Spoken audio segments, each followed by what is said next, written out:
Sebelum ketegangan geopolitik modern mewarnai hubungan antara Israel dan Iran, kedua bangsa ini pernah berbagi sejarah yang panjang dalam ikatan persahabatan dan perlindungan. Hubungan itu dimulai bukan dari abad ke-20, tetapi berakar jauh ke dalam lembaran sejarah dunia kuno, ketika bangsa Yahudi ditindas oleh kerajaan-kerajaan kuno, dan Persia tampil sebagai penyelamat. Persia kuno dan bangsa Yahudi, awal dari sebuah ikatan. Sekitar abad ke-6 sebelum Masehi, bangsa Yahudi mengalami tragedi besar. Yerusalem ditaklukkan oleh Raja Nebukadnezar dari Babilonia pada tahun 586 SM. Bait suci dihancurkan, dan sebagian besar penduduk Yehuda diangkut ke pengasingan di Babilon. Ini dikenal sebagai pembuangan Babilonia, sebuah masa pahit dalam sejarah Yahudi. Namun pada tahun 539 SM, segalanya berubah. Kores Agung, Cyrus the Great, pendiri Kekaisaran Persia, Achaemenid, menaklukkan Babilonia. Tetapi berbeda dengan para penakluk sebelumnya, Cyrus memperlakukan bangsa Yahudi dengan sangat berbeda. Dalam prasasti silinder Kores yang terkenal, dan dicatat dalam kitab Ezra serta Yesaya, diceritakan bahwa Kores membebaskan bangsa Yahudi dari pembuangan dan mengizinkan mereka kembali ke Yerusalem untuk membangun kembali Bait Suci.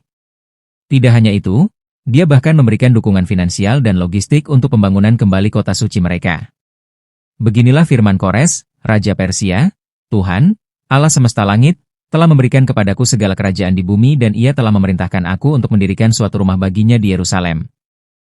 Kitab Ezra 1-2. Cyrus pun digambarkan sebagai Mesias dalam kitab Yesaya, Yesaya 45:1, satu-satunya tokoh non-Yahudi yang mendapat sebutan itu. Ini menunjukkan betapa penting dan agungnya peran Persia bagi sejarah Yahudi. Zaman Ester dan pengaruh Yahudi di Istana Persia. Beberapa dekade setelah kembalinya bangsa Yahudi ke Yerusalem, sebagian komunitas masih tinggal di Persia dan membangun kehidupan di sana. Disinilah kisah Ratu Ester, Mordehai, dan Raja Ahasveros, Xerxes I, terjadi. Kisah ini menjadi dasar perayaan Purim, sebuah hari raya Yahudi yang merayakan penyelamatan bangsa Yahudi dari rencana pembantaian oleh Haman, seorang menteri tinggi di Persia. Ester, seorang perempuan Yahudi yang menjadi Ratu Persia, menggunakan posisinya untuk menyelamatkan bangsanya dengan cerdas dan keberanian. Kisah ini tidak hanya memperlihatkan pengaruh Yahudi di Istana Persia, tetapi juga mencerminkan toleransi beragama dan kemitraan antara dua bangsa ini pada zaman itu. Yahudi di Persia, diaspora yang dihormati. Selama berabad-abad, komunitas Yahudi hidup dan berkembang di bawah pemerintahan Persia, dari dinasti Achaemenid, Parthia, hingga Sasanid. Meskipun ada masa-masa tantangan, secara umum, mereka menikmati kebebasan beragama, hak sipil, dan partisipasi dalam perdagangan dan politik. Bahkan setelah penaklukan Islam atas Persia, komunitas Yahudi tetap bertahan, membentuk salah satu komunitas diaspora Yahudi tertua di dunia, terutama di kota-kota seperti Isfahan, Hamadan, dan Shiraz. Banyak dari mereka menjadi pedagang, cendekiawan, dan pengrajin yang dihormati. Iran modern dan lahirnya Israel. Melompat ke abad ke-20. Setelah Holocaust dan Perang Dunia Kedua, negara Israel didirikan pada tahun 1948. Iran, yang saat itu masih monarki di bawah Shah Mohammad Reza Pahlavi, adalah negara muslim kedua yang mengakui de facto keberadaan Israel, setelah Turki, meskipun tidak secara resmi membuka hubungan diplomatik penuh.